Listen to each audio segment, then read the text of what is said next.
আব্দুল্লাহ ইবনে উমর থেকে বর্ণিত, তিনি বলছেন এক ব্যক্তি এসে জিজ্ঞেস করলেন, ইয়া রাসূলুল্লাহ আইয়ুন নাসে আহাব্বু ইলাল্লাহ, আল্লাহ কি জাতীয় মানুষদেরকে ভালোবাসে? সুবহানাল্লাহ, জোরে বলেন না সুবহানাল্লাহ।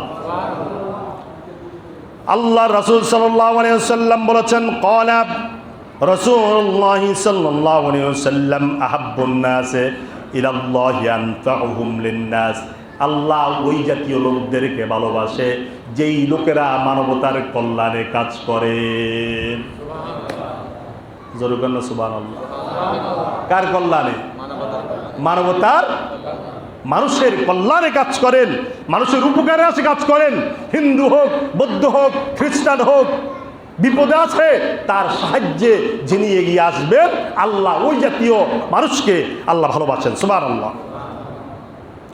ওয়াহাব্বুল আমালি ইলাল্লাহি সুরুরুন তুদখিলু আলা মুসলিমিন আও তাকশিফু আনহু কুরবাতান আও তাকদি আনহু দীনান আও তারুদ্দু আনহু জুআন লিআন্না আমশি মাখিন লি ফি হাজাতিন আহাব্বু ইলাইয়া আন তাকাফা ফি হাদিহিল মসজিদ আই মসজিদুল মদিনা। আল্লাহ রাসূল সাল্লাল্লাহু আলাইহি ওয়াসাল্লাম বলেছেন, কোন মুসলিম যদি তার অপর কোনো মুসলমান ভাইয়ের জন্য কষ্টের সময়, অথবা সে ঋণগ্রস্ত হয়ে আছে, ঋণের সময়, কষ্টের সময় একটু তাকে সহযোগিতা করলো, অলে আন্নামশি মা আখিন, অথবা তার কোনো ভাইয়ের প্রয়োজনে সে একটু আগিয়ে গেল, একটু আগে গেল, যে কোনো কষ্ট, যে কোনো ক্লেশ তার মুসলিম ভাইয়ের, তার খাদ্য নাই তাকে খাদ্য দিলেন, অথবা সে কষ্ট আছে কষ্ট দূর করে দিলেন, অথবা সে ঋণগ্রস্ত আছে একটু ঋণের বোঝাটা একটু তার মাথা থেকে হালকা করে দিলেন, এটা করলে কি উপকার হবে?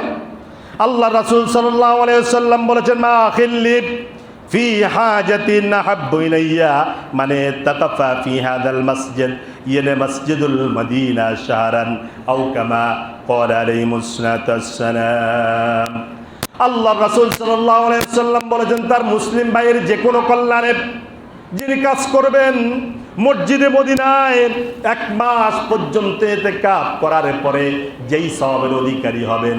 আল্লাহ রাসূল সাল্লাল্লাহু আলাইহি ওয়াসাল্লাম বলেছেন, মসজিদে মদিনায় 1 মাস পর্যন্ত ইতিকাফ করার পরে যেই সওয়াব অর্জন হবে, তুমি তোমার কোনো মুসলিম ভাইয়ের কোনো যে কোনো কল্যাণে, যে কোনো অভাবগ্রস্ততায়, যে কোনো অবস্থাতে তোমার ভাইয়ের যদি সহযোগিতা করো, আল্লাহ মসজিদে মদিনায়, মসজিদে নববীতে 1 মাস ইতিকাফ করলে যেই সওয়াব পেতে আল্লাহ সেই সওয়াব দিয়ে দেবে। তাহলে বোঝা গেল মসজিদে মদিনা 1 রাকাত নামাজের মূল্য এখানে 1 27, 1 কত? মসজিদে নববীতে যদি আপনি পড়েন 1 রাকাতে 50,000 ওয়াক্তের সমান। সুবহানাল্লাহ। কত ওয়াক্ত? আপনি কাউকে রক্ত দিয়ে, কারো রাস্তা ঠিক করে দিয়ে, অভাবীকে অভাব মোচন করে দিয়ে, তার জন্য একটু সময় ব্যয় করে, এরপরে শীতার্ত মানুষের, বন্যার্ত মানুষদেরকে সহযোগিতা করে মসজিদে নববীতে 1 মাস ইতিকাফ করলে যেই সওয়াব পেতেন, মানবতার কল্যাণে যদি আপনি আপনার অর্থ ব্যয় করেন, আল্লাহ সেই পরিমাণ সওয়াব আপনাকে দান করবেন। সুবহানাল্লাহ।